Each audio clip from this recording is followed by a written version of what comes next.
আজকের ক্লাসে আমরা একটা ভেরি ইম্পর্টেন্ট টপিক সম্পর্কে আলোচনা করব।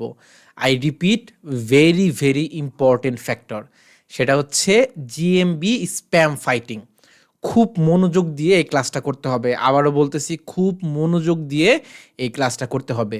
দেখেন, এই জিএমবি স্প্যাম ফাইটিং এটা কিন্তু টপ 20 একটা র্যাঙ্কিং ফ্যাক্টরের মধ্যে পড়ে। আই রিপিট, টপ 20 একটা র্যাঙ্কিং ফ্যাক্টর। এই যে দেখতে পাচ্ছেন, removal of spam listing through spam fighting. So top 20-র মধ্যে যেগুলো আছে সেগুলোকে ভাই আপনাকে একদম হাই প্রায়োরিটি দিতে হবে, একদম হাই প্রায়োরিটি। এখানে কোনো দ্বিতীয় কোনো কথা নেই। ওকে, আচ্ছা, তো এই জিনিসটা আসলে কি এটা আমরা একটু দেখার চেষ্টা করি। ফর এক্সাম্পল, আমি এখানে একটি স্ক্রিনশট অ্যাড করে দিয়েছি। আপনি যদি স্ক্রিনশটটা একটু জুম করেন, আমি একটু সার্চ করে আপনাকে দেখাবো, সমস্যা নাই। আপনি যদি সার্চ করেন প্লাম্বিং ইন NY USA, এই যে আমি এখানে সার্চ করব, ঠিক আছে? প্লাম্বিং ইন NYC, এই যে সার্চ করব। সার্চ করার পর আমি একটু ওয়েট করব। এই যে আসতেছে, দেখেন রেজাল্ট আসতেছে, স্টেট ওয়াইড স্টোন কেয়ার। আচ্ছা, এরপর আসছে Kohler, I don't know what to say, store New York by best plumbing supply. আচ্ছা, এরপর আছে আর প্লাম্বিং রোটার। এরপর আছে প্লাম্বিং NYC। দেখেন ওর নামটা কেমন যেন লাগতেছে না, যে New York by best plumbing supply. তো এই যে ওর নামটা একটু অন্যরকম, এই অন্যরকম নামটা ও কেন রাখছে, আমরা এইটার কারণ কিন্তু একদম শুরুতেই দেখতে পাই। এই যে কিওয়ার্ডস ইন জিবিপি টাইটেল। তাহলে যে মানুষটা সার্চ করবে বেস্ট প্লাম্বিং সাপ্লাই লিখে, তাহলে এই কিওয়ার্ডটা তো জিবিপি টাইটেলে আছে। তাহলে কি এই লোকটা, দেখেন 3 নাম্বার র্যাঙ্কিং ফ্যাক্টর, খুবই হাই ভ্যালু র্যাঙ্কিং ফ্যাক্টর, যে keywords in GBP business title. তাহলে এই যে জিবিপি বিজনেস টাইটেল সে যে কিওয়ার্ড ইউজ করলো, তাহলে সে কি আমার চাইতে বেশি বেনিফিট পাবে না? অবশ্যই বেশি বেনিফিট পাবে। এখন আপনি বলতে পারেন, ভাই তাহলে আমিও নামের মধ্যে কিওয়ার্ড অ্যাড করবো, কিন্তু আমরা তো জানি নামের মধ্যে কিওয়ার্ড অ্যাড করলে আমার জিএমবি সাসপেন্ড হয়ে যাবে। তাহলে সে কেন অ্যাড করলো? তাহলে সে 2 নাম্বারই করতেছে। তাহলে এই যে স্প্যাম করতেছে, তো গুগলের কাছে এই স্প্যামটা ধরাই দিতে হবে। এবং স্প্যাম ধরাই দিয়ে, ধরেন আপনি কয় নাম্বারে আছেন? আপনি 4 নাম্বারে আছেন প্লাম্বিং NYC। তো আপনি যদি ওরা এখান থেকে সরাই দিতে পারেন, তাহলে আপনি 3 নাম্বারে চলে আসবেন, তাহলে আপনি সাকসেসফুল। এটাই হচ্ছে আপনার স্প্যাম ফাইটিং। ক্লিয়ার? এই দেখেন, ওয়াই ফাইট স্প্যাম কিভাবে, দেখেন 2টা কারণ হতে পারে। যেমন ধরেন, গুগল ম্যাপে প্রচুর ফেক লিস্টিং আছে এবং এই জিনিসটা আপনাকে শর্ট আউট করতে হবে। A lead generation company creates 50 fake plumber listing in one city to sell the calls. এরকম অনেকে এই কাজটা করে। ধরেন 50টা জিএমবি ক্রিয়েট করলো, তার মানে কি ভিন্ন ভিন্ন নামে 50টা জিএমবি ক্রিয়েট করলো, এবং আপনি তো একটা না একটাতে কল দিবেন, তার মানে কি সব কল তার কাছেই আসলো। বুঝতে পারছেন? সো অনেকটা এরকম। তো গুগল এই জন্য আপনার জিএমবি, মানে আপনার বিজনেসটা একদম অরিজিনাল বিজনেস কিনা এইটা সবসময় এনশিওর করতে চায়। যখনই দেখবেন কোনো ফেক বিজনেস, কি করবেন সেটা পরে দেখাচ্ছি। আবার একটা এক্সাম্পল হইতে পারে, এ কম্পিটিটরস রিনেমস দেমসেলফ, মানে নিজের নামটাকে চেঞ্জ করলো, কি স্মিথ প্লাম্বিং থেকে চেঞ্জ করলো বেস্ট ইমার্জেন্সি প্লাম্বার ব্রুকলিন। তাহলে এটা কিওয়ার্ড স্টাফড হয়ে যাবে। তো ওরা যদি রিমুভ করাইতে পারেন, আপনি আগায় চলে আসবেন। তো আপনি কিভাবে এই জিনিসগুলো ধরতে পারবেন? যেমন স্প্যাম নেম কোনগুলা, কিওয়ার্ড স্টাফ, যেমন জো প্লাম্বিং, এটা হচ্ছে আসল নাম, কিন্তু সে ইউজ করতেছে কি Joe plumbing and heating base drain cleaning 24/7 New York.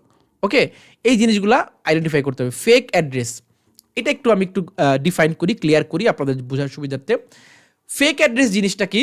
Fake অ্যাড্রেসটা হচ্ছে, for example the residential house, মানে কি zoom in on Google map satellite view is the marker on a private house in the suburb violation unless they hide their address service area business they can not show a home address. মনে রাখতে হবে, service area বিজনেসগুলা সবসময় তাদের অ্যাড্রেসটাকে hide করে রাখবে।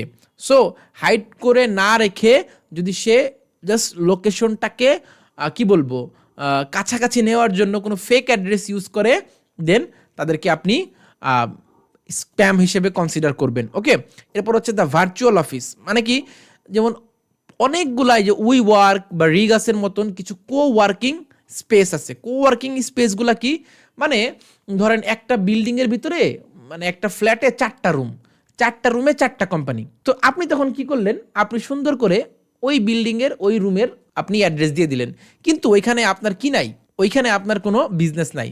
তো Google এখানে খুবই স্ট্রিক্ট। এই সকল ওয়ার্কিং স্পেসের ক্ষেত্রে বা ভার্চুয়াল অফিসের ক্ষেত্রে আপনাকে দেখাইতে হবে যে আপনার ওখানে স্টাফ আছে এবং স্টাফরা এটা ম্যানেজ করে during your business hours. Otherwise Google এটাকে স্প্যাম হিসেবে ধরবে। ওকে, এখন আপনি এই জিনিসটাকে কীভাবে করবেন? প্রথম মেথডটা কি?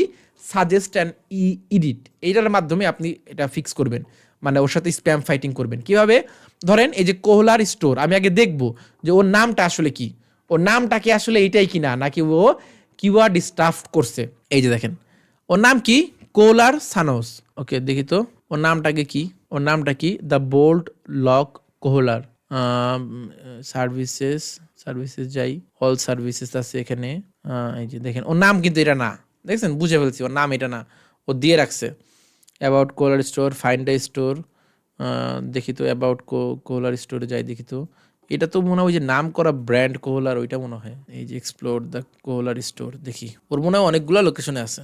ঠিক আছে, সমস্যা নাই, দাঁড়াও চান্দু, আমি দেখতেছি তুমি কি করছো। তুমি আমার ক্লায়েন্ট ট্রেন ছড়াই দিয়া নিজে আসছো, তোমার দেখতেছি, দাঁড়াও। এই যে দেখেন find a store, find out স্টোরে দিয়ে দেখি তো কোলার স্টোর কোন কোন জায়গায় আছে। অ্যারিজোনাতে আছে, ইরভাইনে আছে। এই দেখেন এক এক জায়গায় এক এক নাম। কোলার স্টোর বাই হেজোকা, কোলার স্টোর বাই হেজোকা।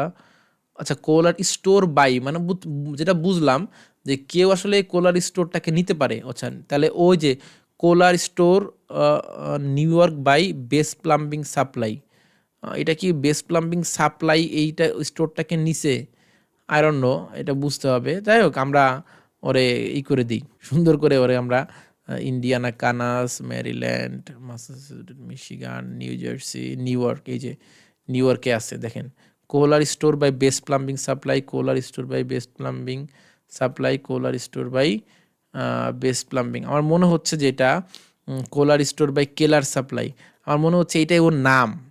এই যে Keller store by best plumbing supply, এটাই হচ্ছে ওর নাম। মানে এই কোম্পানিকে মনে হয় দায়িত্ব দিছে, মনে হয় আমার যতটুকু মনে হয় ফ্র্যাঞ্চাইজি দিছে, এরকম কোনো কিছু একটা।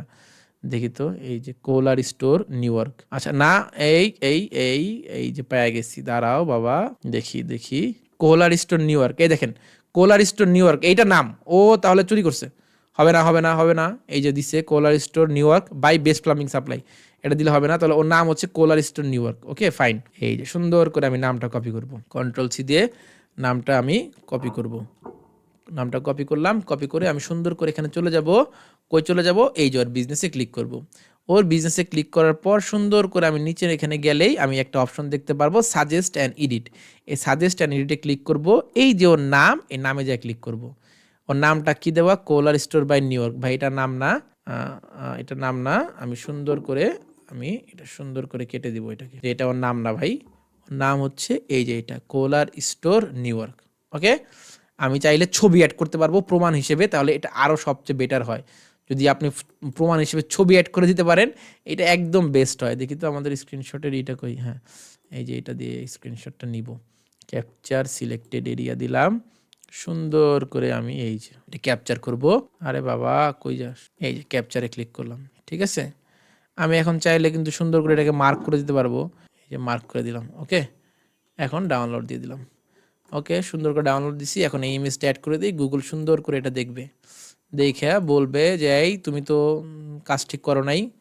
এই যে আমি সুন্দর করে স্ক্রিনশটটা নিছি, নিয়ে যে আপলোড করে দিলাম। ঠিক আছে, ছবি আপলোড করে দিলাম। এই যে এখন সাবমিট করে দিলাম। এই যে হাউ ইউ এডিটস আর ইউজেস। ঠিক আছে, সুন্দর করে দিয়ে দিলাম আমি, গুগল যেন ধরতে পারে যে এটা একটা ফেক। ঠিক আছে, ডান দিয়ে দিলাম। Okay fine. নেক্সট স্টেপে কি করতে পারি? নেক্সট স্টেপে আমরা আছে এটার উচ্চারণটা কি হবে? দ্য রেড রেসাল ফ্রম, আমি সঠিক উচ্চারণটা করতে পারতেছি না। দ্য রেড রেসাল ফ্রম, এটা দিয়ে আপনি সরাসরি যদি কেউ কোনো ফেক লোকেশন বা কোনো একটা খুব কড়া একটা স্প্যামার, মানে ওরা আপনি কোনোভাবেই কি করতে পারতেছেন না, প্রত্যেকটা সে রিজেক্ট করে দিচ্ছে, এরকম হইলে আপনি কি করবেন? ডিরেক্ট গুগলের কাছে যে আপনি দিবেন। ঠিক আছে, এই যে ফর্মটা এখানে লিঙ্ক দেওয়া আছে, ফর্মে গিয়ে সুন্দর করে আপনার নাম, আপনার email address, name of the entity of organisation that getting impact, মানে আপনার ক্লায়েন্ট যে ইম্প্যাক্ট হইতেছে এটা দিবেন। তারপরে সে কী ধরনের content, phone number, URL, address, title কী করছে সেটা সুন্দর করে দিবেন, ফাইলগুলো আপলোড করে দিবেন। ওকে, এবং আপনি যদি কিছু বলতে চান এক্সপ্লেন ইন ডিটেলসে বলে দিবেন, গুগল একটা ম্যানুয়ালি চেক করে ওকে পেনাল্টি দিয়ে দিবে। সো এই কাজগুলো কিন্তু আপনি করে আপনার ক্লায়েন্টের জিএমবি প্রোফাইলটাকে বুস্ট করতে পারেন বাকিদেরকে সরাই দিয়ে। এবং অলওয়েজ একটা জিনিস মাথায় রাখবেন, ফেক লিস্টিং করবেন না, মানে ফেক রিপোর্ট করবেন না, ওকে? তাহলে কিন্তু আবার আপনাকে পেনাল্টি দিতে পারে। শুধুমাত্র আপনি যেগুলা আপনার একদম লেজিটিমেট আপনার ফেক করতেছে, মানে একদম সত্যিকার অর্থে যারা ফেক সার্ভিস দিতেছে বা ফেক নাম ব্যবহার করতেছে, লোকেশন ব্যবহার করতেছে, তাদের এগেনস্টে আপনি স্টেপ নেবেন, ওকে?